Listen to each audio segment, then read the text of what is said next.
शिवसेनेचे ज्येष्ठ नेते चंद्रकांत खैरे आपल्यासोबत आहेत। खैरे साहेब, अनंत दिघे हे तुमचे अत्यंत जवळचे मित्र होते, निष्ठावंत शिवसैनिक होते। मात्र त्यांच्या मृत्यूवर आता शंका व्यक्त केली जाते। संजय शिरसाट यांनी हा घातपात असल्याचं त्याची चौकशी करण्याचं त्या ठिकाणी मागणी केलेली आहे आणि त्यांना इंजेक्शन देऊन हार्ट अटॅकची परिस्थिती निर्माण केली अशी सुद्धा त्यांनी शंका व्यक्त केलेली आहे। काय म्हणणं आहे तुमचं? हे सगळं चुकीचं आहे आणि सर्वच शिवसेनेचे नेते तिथे आलेले होते ज्यावेळेस त्यांना ॲक्सिडेंट झाला होता त्यावेळेस, आणि आम्ही दिल्लीत होतो। आम्ही दिल्लीतून सुद्धा ज्यावेळेस त्यांचं हे झालं असं कळल्याबरोबर मी आणि रामनाईकांबरोबर आलो होतो। पण प्रत्यक्षात आम्ही सगळी माहिती ज्यावेळेस घेतली होती तर त्यावेळेस सर्वांनी सांगितलं की ते अटॅक आलेला आहे म्हणून, डॉक्टरांनीसुद्धा सांगितलं अटॅक आला। आता हे काहीतरी काढतात आणि कुठेतरी करतात, ठाकरे परिवाराला बदनाम करतात। संजय शिरसाटला दुसरं काही कामधंदे नाही का की येऊन जाऊन तो त्या ठिकाणी ठाकरे परिवारावर बोलतो? त्या संजय शिरसाटला त्या ठिकाणी कोणी मोठे केलं असेल मग, आणि परत त्या ठिकाणी बोलतो? मग आता कोणत्याही परिस्थितीत त्याला पाडलं पाहिजे। पाडणारा माणूस मीच आहे, बाकी कोणी पाडू शकत नाही। म्हणून आत्ता मी सांगतो की संजय शिरसाट जर त्यावेळेस होता, मग आम्हाला डाऊट येतो की संजय शिरसाटने कृत्य केलं असेल आणि जर इंजेक्शनमध्ये टाकत असेल तर बरोबर नाही। पण तुम्हाला पूर्ण माहीत आहे आजचे मुख्यमंत्री आहे ना, ते शेवटच्या क्षणाला त्या ठिकाणी तिथे होते। त्यांच्या पिक्चरमध्ये पण दाखवलेलं आहे, शेवटच्या क्षणाला आजचे मुख्यमंत्री त्या दिघे साहेबांच्या तिथे रूममध्ये होते।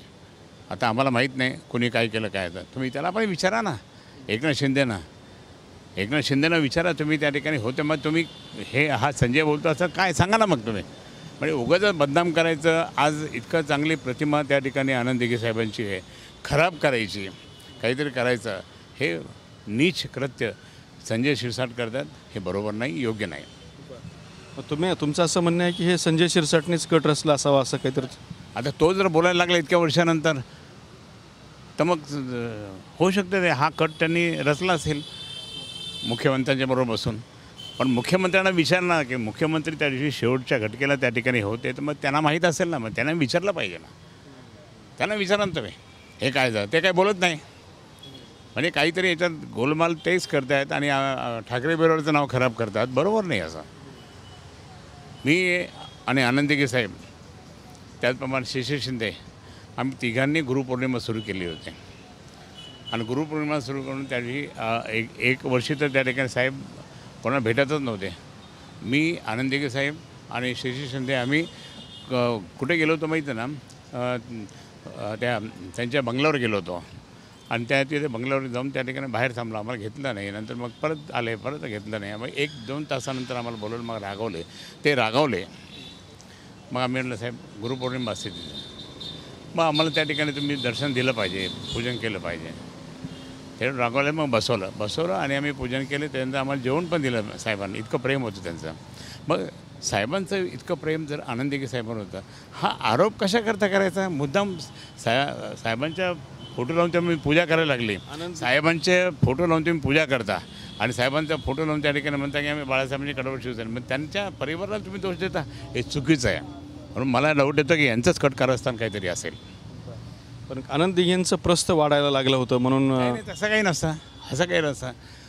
शिवसेना प्रमुखांचा तो लाडका शिवसैनिक, जसं मी आहे तसं ते आहे, तसे अनेक जण आहे। मग काय त्याचं त्यांना संपवायचं, हे राजकारण आमच्याकडे नाही, हे राजकारण त्यांच्याकडे आहे। तर हे होते शिवसेना नेते चंद्रकांत खैरे यांनी नव्याने गंभीर आरोप केलेला आहे की आनंद दिघे यांना मारण्याचं कारस्थान संजय शिरसाट आणि मुख्यमंत्र्यांनीच केलं का, हे एकदा मुख्यमंत्र्यांना विचारलं पाहिजे। कॅमेरामॅन हर्षल निकमसोबत दत्ता कानवटे, TV9 मराठी, छत्रपती संभाजीनगर।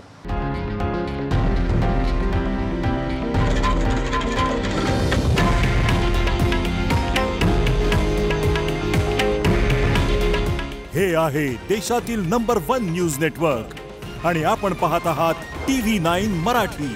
काळजी तुमची, हित महाराष्ट्राचं।